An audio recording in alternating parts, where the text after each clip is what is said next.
All right. Well, welcome everyone to the Wednesday, October 5th meeting of the Lacey Park Board Commissioners. Dun, dun, dun, dun, dun, dun, dun, dun, dun, dun. Official music. And I'd like to call the meeting to order. It is exactly 5:30. And yeah, so hello. And additions and deletions to the agenda. I think everything is as of now as written. We may have a adjustment once we get to number 7, but we will run that as it comes. So if I hear no changes, I'd like to make a motion to approve the agenda as written. Wendy, this is your chance. I second it. All right. All in favor? Aye. Aye. Awesome. All right, introductions. Okay, so we'll start with, I'll start with myself because I'm cool. I'm Aaron Wheeler. I'm the Park Board Chair, and we'll move to the main room there and have you guys go starting from Jen and move in a clockwise motion. Okay, hi everyone. I'm Jen Burbidge, Director of Parks, Culture and Recreation. Gary Larson, Commissioner. Wendy Goodwin, Commissioner.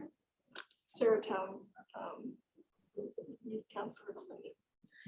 Sue Faylash, Recreation Manager. Sean Finney, Recreation Supervisor for Athletics. Douglas Briggs, Recreation Coordinator for Athletics. And Justin Beard, Recreation Supervisor for Facilities. Dave Weber, Commissioner. Go for it, Sarah. Sarah Smith with kind of a little bit of everything for Parks, Culture, and Recreation for City of Lacey. I'm Jamie Oakland, Parks Maintenance Supervisor. And last but not least, we got Juliet Vong. I don't know she's. Yeah. Is she Oh, live? she's. Yay. Hi.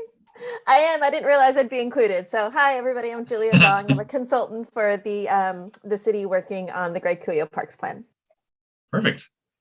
Awesome. And so Chair Wheeler, would you mind if we just heard from our new youth commissioner? Just a little bit. Yes, I was actually just gonna say, I was great job, like being first put on the spot of not knowing what to say, and you did the exact thing we wanted you to do. So off to a good start. So Sarah Town, this is our new youth commissioner. We've been pining for a youth commissioner on our team for a while, and we're glad that you're joining us.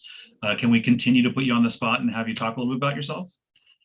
Sure. My name is Sarah Town, and I'm a junior at North Thurston High School. Some of the sports that I play are softball and cross country.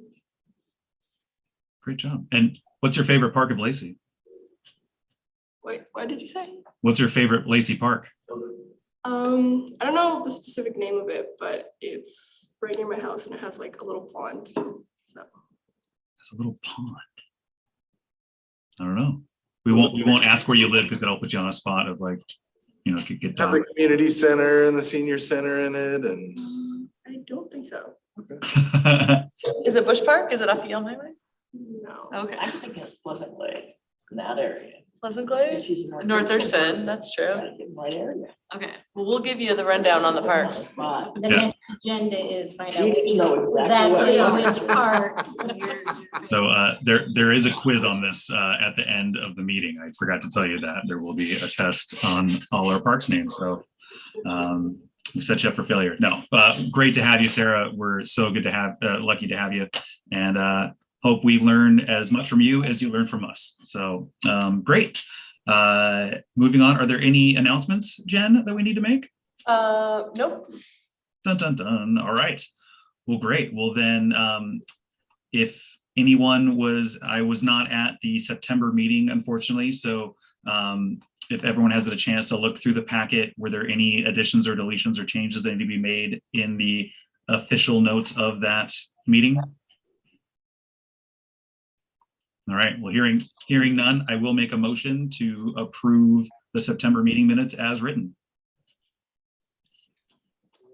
All right.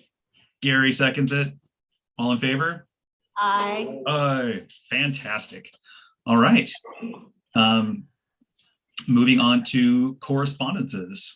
And so everyone had an opportunity to look at the correspondences in their packet. I did want to say there is one that does address the Children's Day event, and we already do have in works a meeting with our equity team and the parks, and just a joint effort to address the issues inside those correspondences. They're very important to the city of Lacey and to the parks.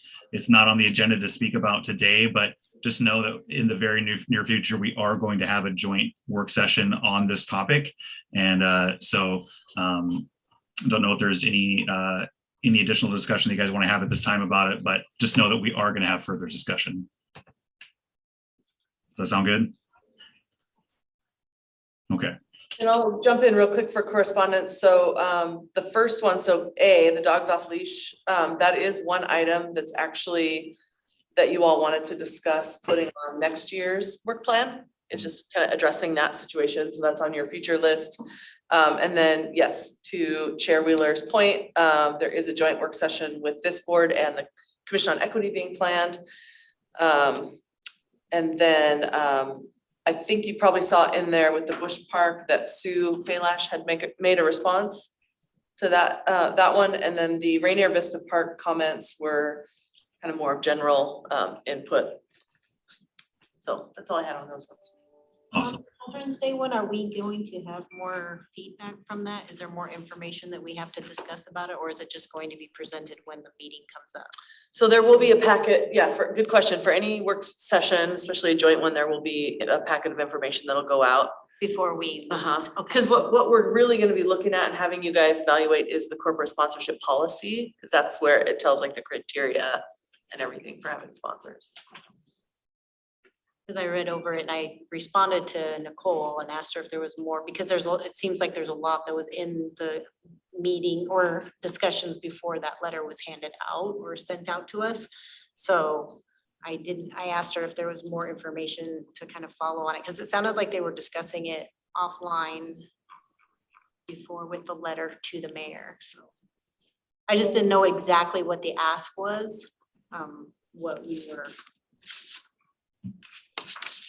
they're asking us to participate in, as far as, what are we supporting it, not just looking over our policy for it, but are there things that we need to? So this is the letter that Commissioner Goodwin is referencing. This was the mayor's response to that letter, saying that there would be he would help coordinate a joint work session. Okay. And then I believe he says in here too, reviewing the corporate sponsorship policy. Because I read through the policy that matches up with this online, and I'm just wondering, were they excluded because they weren't, did they not have a sponsorship through the city of Lacey, or they want to be sponsored and be a part Oh, of this group, city? okay, so good Yeah. question, yeah, so they, this group is unhappy with the fact that Chick-fil-A is a sponsor of Children's Day. They were offered an opportunity for a booth at the event. I just want to make sure we By our weren't staff. excluding, or, No, okay, no exclusion. No exclusion, yeah, okay. yeah, good question. Just so I know where I stand, like, if the Mhm. question does come up, I don't want No, to. exactly. Yeah, and the stuff leading up to it, I thought we had included the email that originally came from Lynn. Was it not in there? I didn't see one, I mean. It wasn't in the thing that came with the mayor's letter. This is it right here. Oh, This is the stuff leading up to it. oh, okay. Is So there a it way is we in the can? packet. Oh, it is in the. It's in your packet, Oh, yeah. okay. This is Maybe I your should- packet just up on the screen. Okay. I So may you have can, missed it. so you can look at that in preparation as well. Okay, I'm sorry. Yeah, I that's must okay. have scrolled right through that or something. There's more than the normal amount of correspondence Okay. in yeah. this packet, so probably get that. Okay, Thank you. I'm gonna get us make you guys dizzy. Getting us to the next point, so that once I share again, it's all ready to go. All right. Was there any citizen or public comment at this time? Sarah, was it? We don't have anybody online. Okay, perfect.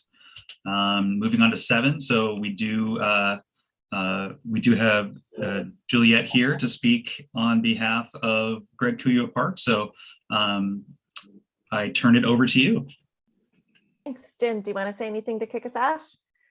No, go right ahead. Are you gonna share the slides? Or Yeah. No, I will share my screen here. And just making sure everyone can see the start of our presentation. Yep. Okay. Yes. Thanks for the confirmation. So heads up, as I start presenting, I'm kind of looking at the screen and I lose sight of all of the faces. So Jen will usually be great at interrupting me if someone has something to say along the way. I appreciate the opportunity to come and give you another update on the Greg Kuyo Park and Greenways. To start our conversation, we are going to, like we usually do, go through a little bit of background information just for the sake of anybody who might be watching that's not been part of previous conversations, but also as a way of just kind of documenting as we continue to progress forward what some of the past that this design has been built on.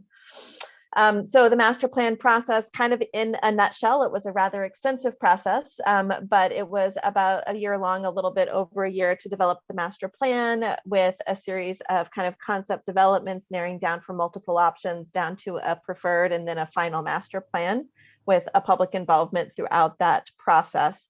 What's important to remember as we sort of think about each of these phases over time is that original vision, that we always go back and test some of these ideas and discussion and progression of design against that vision. And so in our case, it's really to really preserve the amazing place that it is, to continue to protect the environment, enhance it, but also really thinking about the balance of that natural environment with the recreation opportunities so that people can actually come out and experience the amazing place that it is to be in. So the overall master plan in a nutshell, and I realize this is super small, so if there are questions, I can always come out of this presentation mode and zoom in as part of the Q&A. But this is the overall master plan with the areas for the park and greenways identified in the red boundaries. The yellow box in the middle is what we consider our core area. And this diagram is showing all of our main access points with the main entry drive coming off of Carpenter Road. You can see Carpenter Road right through here that bisects our park into the 2 divisions. And you have Britton Parkway on the side, and then I-5 is down here just off of our page. We're going to be focusing in most of this presentation on this core area with a number of recreational opportunities as part of that master plan. To both improve the open space. A lot of the bulk of the more physical improvements are centered around the open meadow. That was part of our presentation and part of that process to kind of really focus and preserve as much of that natural environment. So we focused on the area that was already mostly disturbed. We had a significant outreach process. You can see kind of by the numbers down on the what would be the left-hand side of the page. And what we're really just highlighting here is the variety of recreational opportunities and the program that came out of that process and the guiding principles that, again, similar to our vision, we continually come back to and test our progress of design against these guiding principles. Phase 1A is what we're going to spend the bulk of the rest of today talking about. This is the area outlined in yellow. Is the phase 1A improvements. There is a small portion of the property that is right down in this corner here that is part of a water rights protection. It is technically part of phase 1A and that it's part of the property, but there's basically a fence that's going to go around the boundary between that and the park improvements to protect that zone. What you see here is the list of improvements that will be part of phase 1A, and then just a snapshot, and I'll show it in a little bit bigger view and a little bit of what those core improvements will look like. Let's go ahead. This is looking straight down, so that kind of airplane level down into our aerial and onto our site.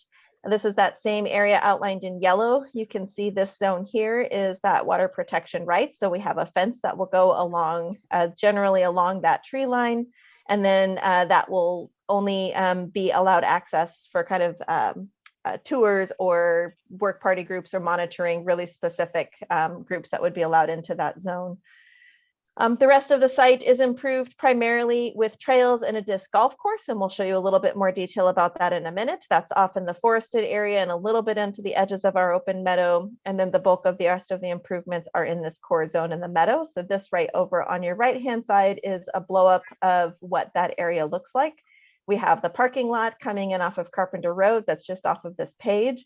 We have 50 stalls of parking and a generous drop-off zone. We have a small entry plaza and then a loop path and a couple of smaller loops within that path, all accessible. So this would be paved surfaces. And then we have a playground, which is the first of 3 phases of playground that would be installed, along with a large group shelter. And then we have no utilities to the site currently, or I should say we have no water to or sewer to the site currently. So for this first phase, we'll just be supported by porta potties. And then the next phase, we would anticipate pulling in water and sewer in order to get more permanent restrooms as part of those next future phases. These are the accessible trails within that zone. So kind of just highlighting the accessibility. And a big part of our discussion was making sure that the playground itself is also fully inclusive and universally accessible for all ages and abilities. This is that disc golf course. So it is 18 holes. It is the first phase of what would eventually be envisioned as a 36-hole gold level course. The first 18 holes that get installed as part of phase 1. They're accessed primarily off of a loop primary trail, but there are secondary and kind of more informal trails that help make up the complete course and the complete trail system for the park improvements.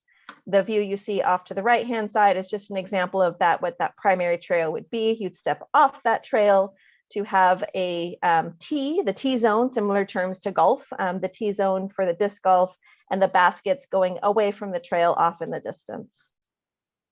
So primary trails are shown in this darker yellow. They're 10 feet wide, still intended to be crushed rock, but with the idea that long-term, there could be future improvements for better accessibility to some of those trails. Secondary trails are 6 feet wide and intended to remain crushed rock. And then the informal trails are 4 feet wide. Think about it more your woodland mulch type trails. There would be a series of other informal trails, maybe even narrower, that help connect the fairways of the disc golf course from hole to hole to hole. Those are not shown. That's a greater kind of granular level of detail that we don't necessarily get into until the disc golf course starts to get developed further.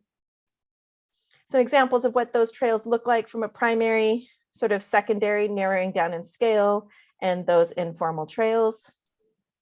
And then a little bit better view of that kind of bird's eye perspective that we showed you before. So you see the parking lot through here. Our Carpenter Road in entry is kind of off the page, off to the right-hand side. The loop trail system that comes through in our group picnic shelter. We'd have picnic tables and benches kind of throughout this zone, and then our play area. You can see what the picnic tables are, both accessible right off the trail as well as on concrete pads kind of in the lawn. And then some examples of what that shelter could look like. The porta potty is, you barely see it as kind of this dark spot. So that's kind of gives you a scale. These sort of little white spots along the way are people. So that gives you kind of that broader scale of what we're talking about for these phased improvements. So this is the same presentation that we did to the open house and it had both an online and a hybrid format. Part of that open house presentation, which I will say was really successful. It was fun to do kind of a very hybrid, very interactive kind of format, both at the City Hall as well as having people online. And we can talk a little bit more about that. But one of the main focuses we wanted to have as part of that discussion is to ask what the playground character should be. We're at the point in design of designing and picking play equipment and really getting into the granular level of detail for the playground. And also to highlight that we're building this first phase, but there are 2 more phases as part of the master plan that will also help us expand accessibility and inclusiveness to different types of abilities and ages as well. So while we want to cram as much as we can into this first phase, we also kind of recognize that there are future phases and future opportunities.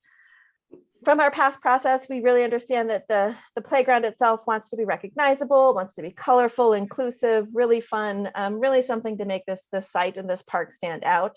And so we developed 3 character options, very broad ways of sort of organizing and helping us narrow down the types of equipment we might select and how we might design the structure.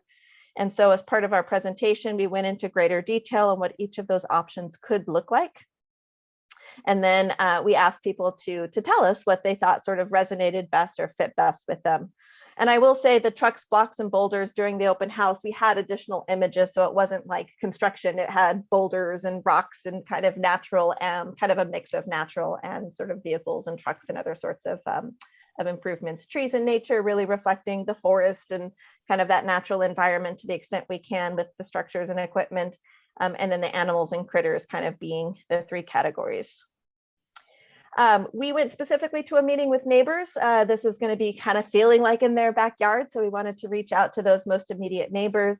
The sort of faded yellow is all of who was invited, and the darker yellow is who attended. So we had neighbors, 9 neighbors attend a physical meeting in person. And we really kind of showed them not quite all the same slides, but we showed them a lot of kind of hard copy and maps and talked through what these proposed improvements were going to be. The bulk of their concerns were really around private property security. How do we protect what's going to happen when people start coming into this park, and what happens if they're not always doing what they're supposed to do? And then traffic and pedestrian circulation. Again, just kind of thinking about the safety elements was, I think, the majority of their concerns. Juliet, can I chime in? Yes, please. Just for anybody who might be watching, the neighbors that we invited to this meeting were immediately adjacent to phase 1A. So because we want to talk about during construction and then also like once the park opens. So that's why you see the neighbors that were invited is just, again, like just immediately around that phase 1A, not around the entire greenways. So the 3 of them bottom squares there. Or did all? So these are the ones that attended, the darker yellow. The lighter yellow are the ones that were invited. So it's just immediately around, again, around this phase 1A. For example, the person who lives across the street from the new park entry, and there's 2 people that live right here. People that live right south of the park, and then there's a, you know, someone who owns the property that's just north. And yeah, that was property owner here. So. And we did receive an email, I think, even from this property owner, though they couldn't attend, and we expect we might still get some additional emails and communication as we move forward.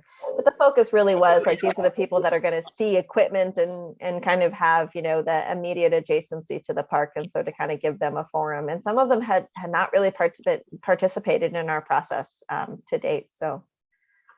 Yeah, and I want to thank Vice Chair Larson for coming to that meeting as well. And if you have anything to comment on either now or at the end of I the. think you and Juliet did a beautiful job of addressing the concerns. We had one pretty bull there that was, but I understood her concerns. I don't think it was really related to us. She'd had a lot of intruders and homeless living on her property. It took her a couple of years to get rid of them. So I think hopefully that will resolve itself with time. I think that was the biggest thing. And I did actually do a follow-up meeting with her. Did you? Yeah. Good. Yeah. I thought she just needed a little personal attention and the speed. And we had a request for 2 private gates on 2 parcels. Yeah, these 2 parcels down here currently have gated where they can just go through their gates and into the park. So they were hopeful that those gates would remain. The only comment I had a little bit on my personal side of this, since I'm new, is the wetland protection fence. I guess I've been involved in similar projects in the past with state parks when I worked with them. We couldn't put up high fences to keep deer out. Has that been really thoroughly? We had to, even in some instances, we had to keep the fence a foot off the ground for the raccoons and the other critters that need water and stuff like that. Has that been an issue? It's an interesting thought here. The only fence that we really have is the one that's around the water protection zone. And it is not fully enclosing the entire parcel. It will be open on the other sides of the park. So far that has not been raised by any of our agencies as a concern. It would be what I think it's like 6 foot height or something like that fence. Okay. And as part of that master plan process, we did kind of review this with probably like the vast majority of agencies that you might expect. It was heavily reviewed through the master plan, and that was shown in that master plan process as well. It was specifically requested by the agencies to have an added layer of protection for the creek, the Woodland Creek, particularly once this opens for public. And then I had shared with Commissioner that we're doing the FAQ. So I'm doing a draft of that this week to add to some of our other previous FAQ for the whole project, that some of the questions and concerns that came out of the neighbors meeting. So we'll be sharing that with the full board. Yep. Okay, shall I keep going? Thanks, yeah. All right. So then at our open house, gosh, I think this was last week. It kind of gets to be a blur after a little while, but we had a great number of participants. This was a hybrid format, so we were in person in the council chambers, but had all the equipment and IT set up to also host a Zoom meeting at the same time. So the cameras were pointing at our presenter, so presenting live to those who had joined in on the Zoom meeting, and then being able to kind of toggle between allowing our Zoom participants to unmic and speak their comments and questions, and then offering our in-house audience to offer questions as well. So that was really exciting, and we got lots of great feedback, particularly from the online participants of the format that we used. 43 participants, 29 kind of direct comments added in, at least on that Zoom call, and some great participation in Q&A for the folks that were in person. We also currently, concurrent with that meeting, posted online an open community survey. So just not a statistically valid, but a web-based survey. And we showed the bulk of the same information, kind of walked people through on that online survey, the content and the background, and then asked people on the survey the same way we asked people in the room and on the call, what kind of playground characteristics really resonated best with them. So this is a snapshot in the middle here of 53%. So this was as of Monday. We had 95 respondents. The survey will stay open till the end, till the 12th. So next week. And we're seeing so far anyways, a very clear preference towards the trees and nature, which I think is consistent with what we heard mostly in the meeting as well. A lot of comments about really making sure that ADA is important. There was some discussion about this is a massive natural place, like let the kids play in nature, but I think also a conversation of recognizing that not everybody's able to just go off in the meadows and the woods and play. And so kind of trying to recognize the balance between the fact that we are in this amazing natural environment, but also thinking about all ages and abilities as we develop the playground and access and trails. Jen, anything else you want to add to that? Okay. And so then we wanted to kind of end at least this portion and then open it up for comments and any future discussion from the commissioners here about some of the potential funding that we have. Jen, you want to go kind of take this and go into a little more detail? Yeah, so finally reporting back on the grant applications to the Recreation and Conservation Office. It's highly likely that we'll get the WWRP, which stands for Recreation and Conservation Office. Yes, but the WWRP. Oh my gosh, I just drew a blank. Local parks category. It is Wildlife and Recreation Program, but I forget the other W. I forget the other W too. Western? No, I don't know. It's local parks. It's called local parks category. That's how it's always referred to. It's highly likely that we'll get the $500,000 from that funding source. It's just pending the approval of the RCO board. So we're like on the right side of the funding bubble. So that means that, the category could get funded at a higher level, but we're right in where they think it's going to get funded because there's more requests than there is actually funds. And then on a sadder note, we're on the wrong side of the bubble for the big one, the $2 million application. That is LWCF, Land and Water Conservation Fund. That's a federal program that's passed through the state. And it was highly competitive. They had raised the limit. It used to be, I want to say $1 million. They raised the limit, doubled the limit. So it was a really competitive year. So if that category, they're expecting, I think they said $12 million will be allocated. So whoever's on that side of the bubble could potentially get funded.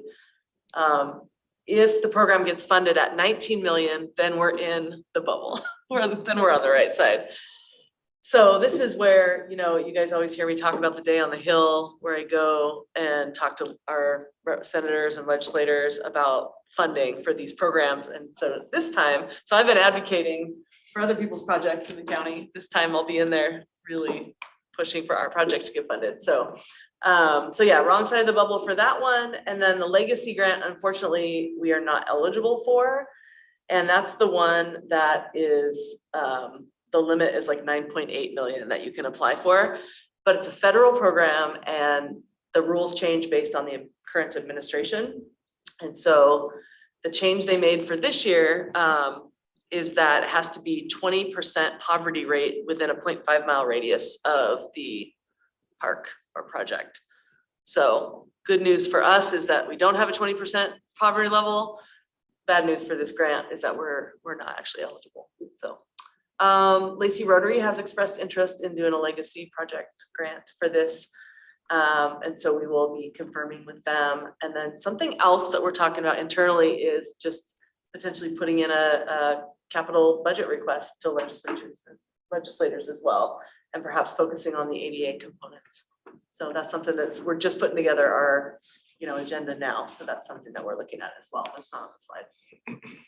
And then all of it is, of course, you know, dependent on the legislature actually funding at the levels that RCO was requesting.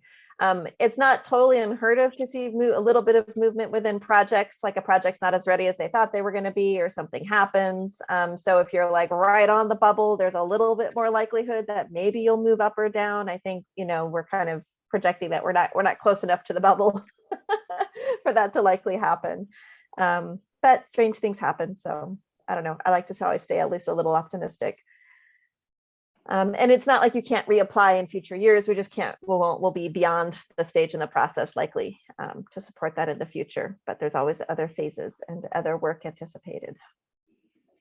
And so with that, I'm going to actually hover back on the other slide, but we do want to open it up for questions and comments. And then we've got a couple of slides at the end that we can kind of talk to about where we're at in our schedule and our next steps.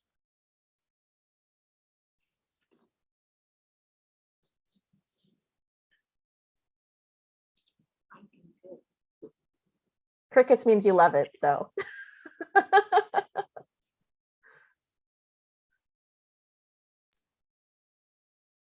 think we're safe to move on if you want to. All righty. All right, so those of you who've seen this presentation in the past might wonder why our red line is suddenly at the beginning instead of the end, and we sort of reset our schedule that we show you to just our phase 1 improvements. So we basically are towards the end of 30% design. Part of the design is a more detailed cost estimate. So we'll be able to sort of gauge and balance the budget we do have available, knowing with our grant funds, with the improvements and the level improvements. So there's a little bit of balancing the budget that happens after that 30% design process. Then we develop 90% design, and that's what goes into our permits. And then we have a 4 to 6 month permitting process. So long story short, we're kind of looking at contract award and starting to get a contractor on board at the end of 2023, beginning of 2024, and then starting construction in that 2024 year.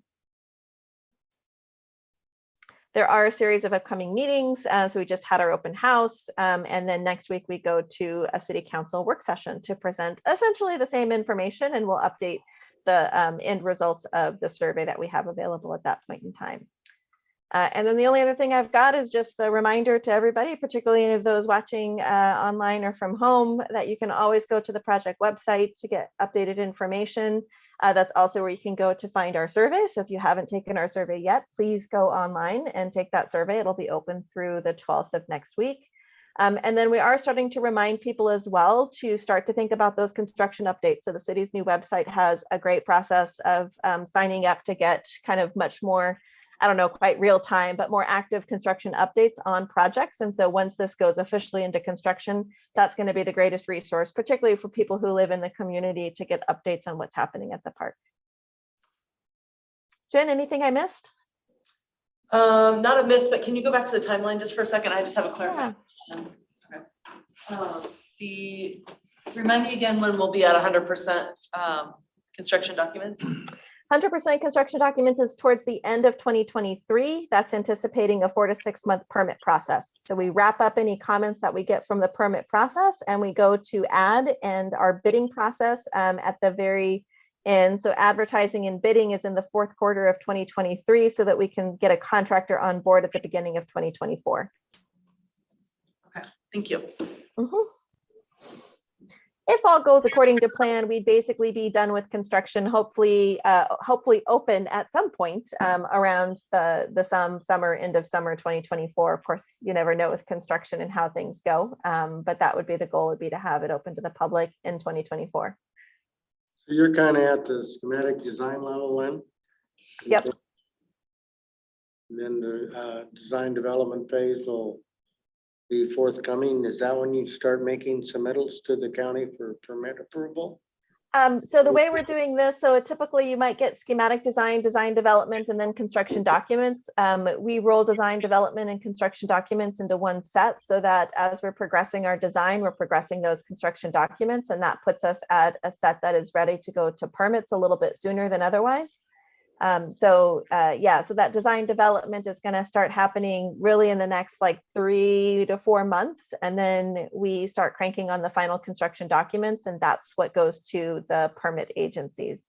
So we'll expect to submit for permits around March, kind of April-ish of next year.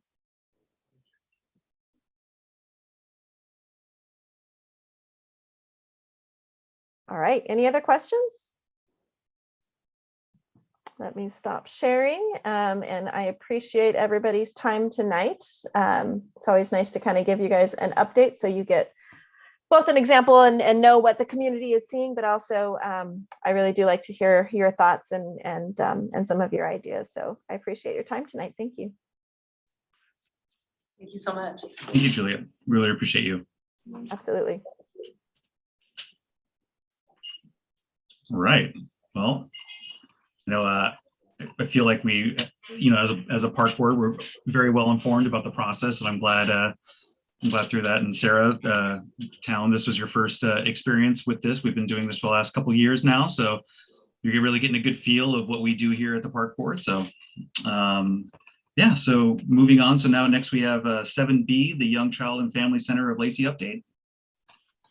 All right. Just a really quick one for you here. We met September 27th at North Thurston Public Schools. That is city, YMCA, and North Thurston Public Schools staff. And so the next step for the process is that the school district is hosting a community conversation. I just shared it on the screen. It's not in your packet. But any park board members are welcome to attend. They want to talk about success in the early years and increasing the percentage of children ready for kindergarten. And so they're doing a special little group of presentations. So there's 3 different presentations: the impact of COVID and access barriers for families in the community, impact on incoming kindergarten students, and North Thurston Public Schools early learning programs.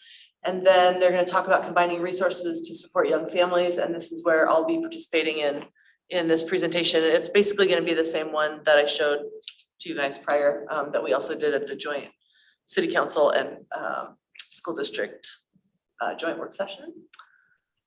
Can we all be there or multiple be there? Actually, because of a quorum. So good call. Let me know if you're interested. Okay. And we can go from there. But it's from 12 to 1:30. It is during the day. And what day was that? that's all I really had on that one. October 18th. Yes. Thank you. All right. So 7C, the Mullen Road Habitat Adjacent Property Donation. Yes, so.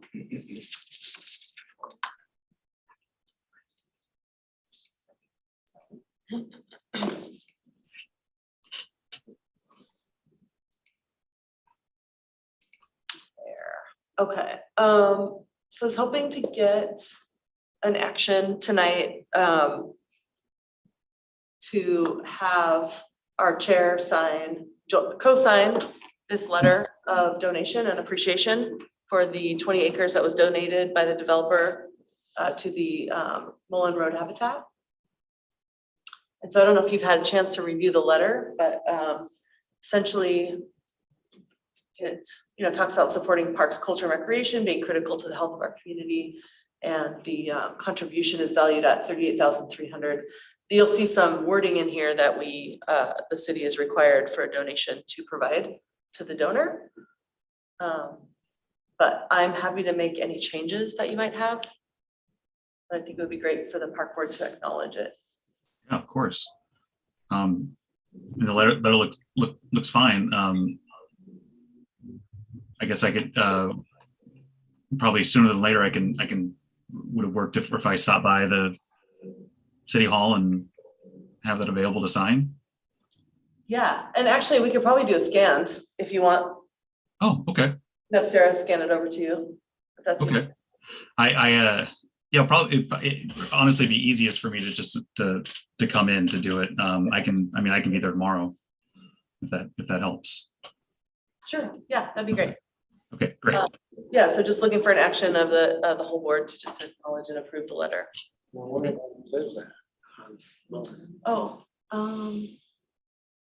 That address. so.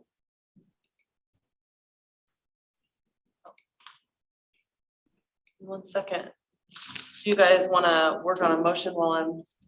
Yeah, are there any, seeing the letter, were there any changes that anyone wanted to make to that letter or anything added? No? Gary, did you just make a motion? Did I miss it? I don't have any problems there. This is Commissioner Goodwin. Okay. Then I'll make the motion to approve the letter as written. I'll second it. Okay, all in favor? Aye. Great. Good job. We're so good at that. Okay, of course, this doesn't have the parcels. Jamie, are you still on? Yeah, I'm here. Can you hear me? Yes, can you help me describe where this is? It's towards the track, is that correct? Do you see my screen? I do not. Oh, I don't have it shared, okay, sorry. Okay. So this is our current habitat reserve, which is about 20 acres. And then Correct. it's right here, right, Jamie? Yep, exactly. Okay. So yeah, so it's, so Okay. that's Timberline High School right there. Yep, so it's just to the east of that, adjacent, so it pretty much doubles the Mullen Road Habitat Reserve area. And is that going to be accessible to the public? Are we opening it to the public? It is accessible, yeah. So they'll be able to get through there on the trails and stuff. I know Timberline uses that area too. Yeah, there's actually some trails in there. And I think we shared at a previous meeting, but I don't know, Jamie, if you're able to share any highlights from that. Yeah, so that kind of greenbelt stretch of trees has a trail that runs right down the middle of it, all the way down to the south, to the end of that where the wetlands begin. So the rest of that's not passable. It's like heavy, dense wetland scrub brush, but there's a nice trail right there through those trees that's very accessible. It gets used all the time. Thank you. Okay, so we have the motion. Yeah. Thank you. And yeah, Aaron, we'll coordinate with you for signature. Okay. Thank you for writing that out. It's very nice. It's a nice donation. It is. That's really nice. More trees, more trees. That's my. Go here.